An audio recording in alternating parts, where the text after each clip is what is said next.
દર્શક મિત્રો, આપણે તમામ વસ્તુઓનો ડુપ્લિકેટ પીસ જોયા છે. મોબાઈલના ડેમો પીસ આવે, તમામ વસ્તુને બતાવવા માટે ડેમો પીસ બધાને આવતા હોય છે. આજે આપણે દર્શન કરાવીશું. આપણે જે ઈવીએમ મશીન છે એનો ડેમો પીસ વોર્ડ નંબર 12ના કોંગ્રેસ પ્રમુખ રાકેશભાઈ ઠાકોર દ્વારા મંગાવવામાં આવ્યા છે. એટલા માટે મંગાવવામાં આવ્યા છે ઈવીએમ ડુપ્લિકેટ મશીન કે વિસ્તારમાં અમુક લોકોને જ્યારે ખબર નથી પડતી કયા મશીન દબાવવાનું, કયા બટન દબાવવાનું, કેવી રીતે બટન દબાવવાનું, એક અનોખી પહેલ રાકેશભાઈ ઠાકોર દ્વારા કરવામાં આવ્યું છે. સીધો હવે આપણે ઈવીએમ મશીન બતાવીશું. તમે જોઈ શકો છો દર્શક મિત્રો, હાલ જે દર્શક મિત્રો કેટલો આપણે પણ કેટલો આતુરતાથી રાહ જોઈ રહ્યા છે કે શું છે અંદર, વસ્તુ શું છે.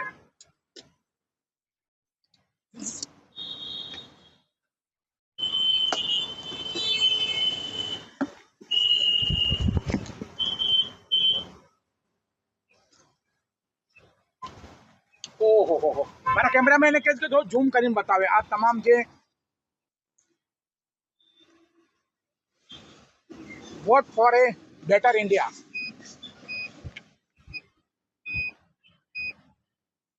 રાકેશભાઈ, આ જે તમે ઈવીએમ જે મશીન મંગાવ્યા છો એને ડેમો પીસ કહેવામાં આવે છે.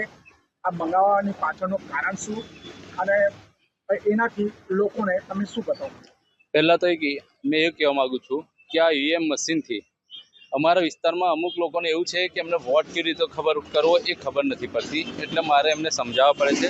એટલે મેં આ મશીન લઈને હું વિસ્તારમાં ફરવાનો છું અને મારી ટીમ ફરવાની છે. અમારો ઉમેદવાર ઓનલી ફોર પંજો રહેશે.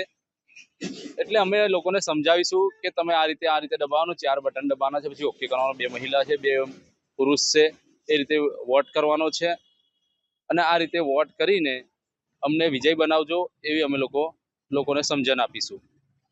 એના અંદર તમારા દ્વારા કંઈ માર્કિંગ કરવામાં છે? આ પંજો છે, આ કમલ છે, આ પાર્ટી છે, પેલી પાર્ટી છે, કયા નંબર પર કેન્ડિડેટ કયા છે? 100% એ અમારો નંબર આવશે એ પ્રમાણે અમે અહીંયા સિમ્બોલ લગાવીને અમે લોકોને સમજણ આપીશું. કેમ કે અમારો વિસ્તારમાં સ્લમ વિસ્તાર વધારે પડતા છે. અમુક વિસ્તારમાં લોકોને ખબર નથી પડતી અને વોટ આપવો એ આપણો હક છે. એના માટે સમજણ આપી દઈશું. વોટ આપો આ વખતે તો તમારા વિસ્તારમાં જે લોકો કામ કરવાના એમને જોઈને વોટ આપજો, ના કે ખાલી વાર્તાઓ કરવાના માટે. આ વખતે વોર્ડ નંબર 12ની અંદર પરિવર્તન આવે એ રીતનું વોટ કરજો. હું તમને એવું નથી કહેતો જોર જબરસ્તી કે આવો વોટ કરજો ને અહીંયા વોટ કરજો, પણ વિચારી લેજો વોર્ડ નંબરમાં કેટલી ઘણી બધી સમસ્યાઓ છે જેનું કોઈ નિવારણ નથી આવ્યું આજ સુધી. આ લોકોના 30 વર્ષના શાસનની અંદર વડોદરાને ખાડોદરા બનાવી દીધું. એટલે વિચાર કરજો, વોર્ડ નંબર હાલતથી તો દિવસે દિવસે ખરાબ હાલત થતી જાય છે. ભુવા નગરી બનાવી, ભુવા વોર્ડ તરીકે ઓળખા લાગ્યું અને ગૂગલ પર સર્ચ મારીએ છીએ ખડોદરા લખીને તો વડોદરાનું નામ આવશે. એક શરમજનક બાબત કહેવાય.